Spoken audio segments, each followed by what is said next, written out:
BTS এর one of the most popular member V, যাকে সবাই ফ্যাশনিস্টা হিসেবেই কনসিডার করে। ইনফ্যাক্ট 2021 এ মোস্ট হ্যান্ডসাম পুরুষের খেতাবও তার ঝুলিতেই রয়েছে। অলমোস্ট $20 মিলিয়ন সম্পত্তির মালিক ভি। তার লাইফস্টাইল এখন বিলাসবহুল ভাবে জীবনযাপন করছে, যেটা অনেকের কাছে স্বপ্নের মতো।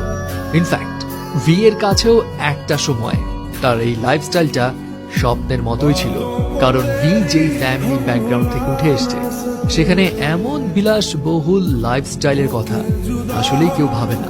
অ্যান্ড রাইট নাও আপনাদেরকে ভি এর জীবনের স্ট্রাগলের কাহিনী শোনাবো, যেটা জানলে আপনিও হয়তো ইন্সপায়ার্ড হবেন। ভি এর আসল নাম কিম তাহায়ুন। ভি 30 ডিসেম্বর 1995 এ সাউথ কোরিয়ার ডায়েগু শহরে একটি কৃষক পরিবারে জন্মগ্রহণ করে। ভি তার 3 ভাই বোনদের মধ্যে সবার বড়।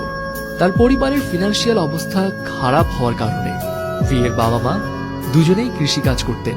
দ্যাটস ওয়াই ভি এর সঙ্গে তাদের খুব বেশি সময় কাটানোর সুযোগ হতো না, এবং ভি কিন্তু এই কারণে ছোটবেলা থেকেই তার দাদির কাছেই বড় হয়েছিল।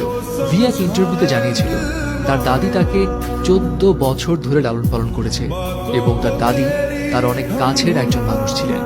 এনিওয়ে, কৃষক পরিবারে বেড়ে ওঠায় ভি এর ছোটবেলায় কোনো বড় স্বপ্ন তো ছিল না। সে খুব ছোট থেকেই ধরেই নিয়েছিল বড় হয়ে সে তার বাবার মতোই কৃষক হবে। বাট ভি এর এই চিন্তা ভাবনা টোটালি পাল্টে যায় যখন ভি তার বাবার ইন্সপিরেশনে স্যাক্সোফোন বাজানো শেখা শুরু করে। আর ব্যাস তখন থেকেই তার ভিতরে মিউজিকের প্রতি আগ্রহের বীজ একটু একটু করে বোনা শুরু হয়। কিন্তু এখানে একটা কথা আছে, ভি তার বাবার ইন্সপিরেশনে মিউজিকে হাতে খড়ি পেলেও তার বাবা মায়ের কড়া ইনস্ট্রাকশন ছিল মিউজিক নিয়ে ক্যারিয়ার পার্সু করা যাবে না। তবে ভি যখন ক্লাস 9 এ পড়ে তখন তার লাইফে আসলো আনপ্রেডিক্টেবল একটা টার্নিং পয়েন্ট। ভি যখন 9th গ্রেডে, তখন সে তার বন্ধুকে সঙ্গ দেওয়ার জন্য biggest talent agency big hit এন্টারটেইনমেন্টের অডিশনে গিয়েছিল। ভি এর কিন্তু সেখানে অংশগ্রহণ করার কোনো পরিকল্পনাই ছিল না, সে জাস্ট তার ফ্রেন্ডের জন্যই গিয়েছিল।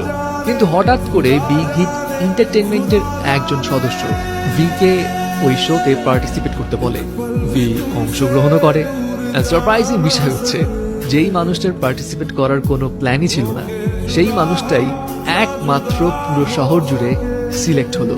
ব্যাস এরপর আর কি, ভি তার বাসায় তার বাবা মাকে সামহাউ বুঝিয়ে শুনিয়ে ট্রেনিং ক্যাম্পে যাওয়ার জন্য পারমিশন নিল। কিন্তু আমরা তো জানি কে-পপ ইন্ডাস্ট্রিতে নিজেকে প্রুভ করতে হলে ট্রেনি পিরিয়ডটা কতটা কঠিন হয়। অ্যান্ড অন্যান্যদের মতো ভিকেও খুব সকালে উঠে দিনে 12 থেকে 15 ঘন্টা প্র্যাকটিস করতে হতো। খাওয়া দাওয়ার স্ট্রিক্ট ডায়েট ফলো করতে হতো।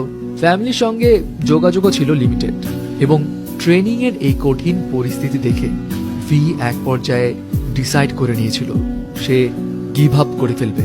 ভি এক ইন্টারভিউতে জানিয়েছিল সে তার বাবাকে এক রাতে কল করে কান্নাকাটি করেছিল এবং জানিয়েছিল সে ফিরে আসতে চায়।